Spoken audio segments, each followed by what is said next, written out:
নমস্কার, আপনারা দেখছেন সময় কলকাতা। সময় নিউজ নিয়ে রয়েছে আমি সৈকত। চোখ রাখবো বিস্তারিত খবরে। 350 কোটি টাকার চিটফান্ড কেলেঙ্কারি, পালাতে গিয়ে ধরা পড়লেন তৃণমূল নেতার ছেলে। মিলল লক্ষ লক্ষ টাকার সোনা। প্রতারণার অভিযোগ উঠেছিল পশ্চিম বর্ধমানের তৃণমূল সংখ্যালঘু সেলের প্রাক্তন সহসভাপতি সাকিল আহমেদের ছেলে তাহসিন আহমেদের বিরুদ্ধে। অবশেষে গ্রেপ্তার হলেন তাহসিন আহমেদ। পুলিশ সূত্রে খবর, তিনি পালানোর চেষ্টা করছিলেন, ঝাড়খণ্ডের দিকে যাচ্ছিলেন। সেই সময় ফাঁদ পেতে তাকে পাকড়াও করা হয়। তার কাছ থেকে উদ্ধার হয়েছে প্রায় 250 গ্রাম সোনা, যার বর্তমান মূল্য 31 লাখ টাকারও বেশি। রবিবার তাকে আদালতে পেশ করা হয়। আমাদের সঙ্গে টেলিফোন লাইনে রয়েছে আমাদের প্রতিনিধি লালু খান। লালু, আর কি জানতে পারছো, কি তথ্য উঠে আসছে?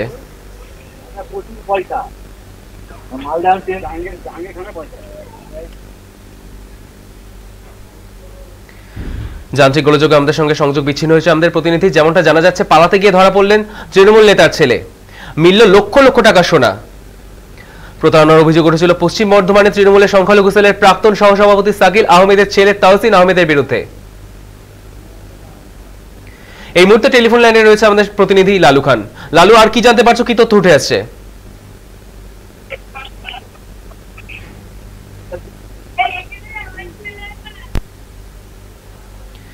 অবশেষে গ্রেফতার হলেন তাহসিন আহমেদ। পুলিশ সূত্রে খবর, তিনি পালানোর চেষ্টা করেছিলেন, ঝাড়খণ্ডের দিকে যাচ্ছিলেন। সেই সময় ফাঁদ পেতে তাকে পাকড়াও করা হয়। তার কাছ থেকে উদ্ধার হয়েছে প্রায় 250 গ্রাম সোনা, যার বর্তমান বাজার মূল্য 31 লাখ টাকারও বেশি।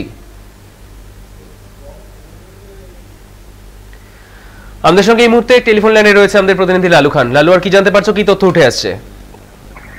দেখো সৈকত, ধৃতকে ইতিমধ্যেই কিন্তু আসানসোল আদালতে পেশ করা হয়েছে।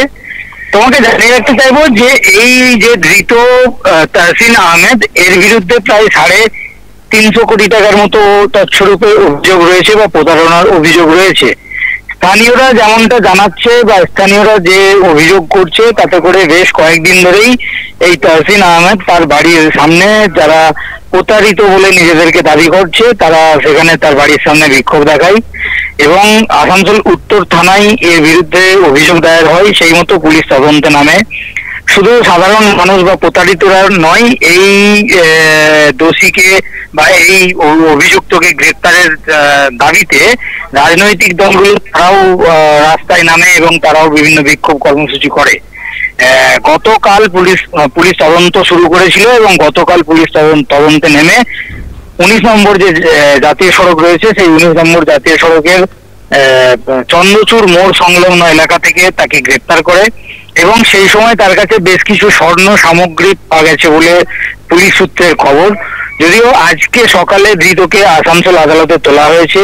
পুলিশ সূত্রের যেটা খবর, যে ধৃতকে নিজেদের হেফাজতে নিতে চেয়ে আবেদন জানাবে পুলিশ এবং ধৃতকে নিজেদের হেফাজতে নিয়ে তদন্ত দ্রুত এগিয়ে নিয়ে যেতে চাই পুলিশ। পাশাপাশি তার বিরুদ্ধে যে 300-350 কোটি টাকা, প্রায় 300 থেকে 350 কোটি টাকা যে প্রতারণার অভিযোগ উঠেছে, সেই তদন্ত দ্রুত সমাপ্তি করতে চাইছে পুলিশ। অনেক ধন্যবাদ লালু। যেমনটা জানা যাচ্ছে, প্রতারণার অভিযোগে পালাতে গিয়ে ধরা পড়লেন তৃণমূল নেতার ছেলে। মিলল লক্ষ লক্ষ টাকার সোনা। প্রতারণার অভিযোগ উঠেছিল পশ্চিম বর্ধমানের তৃণমূল সংখ্যালঘু সেলের প্রাক্তন সহসভাপতি সাকিল আহমেদের ছেলে তাহসিন আহমেদের বিরুদ্ধে।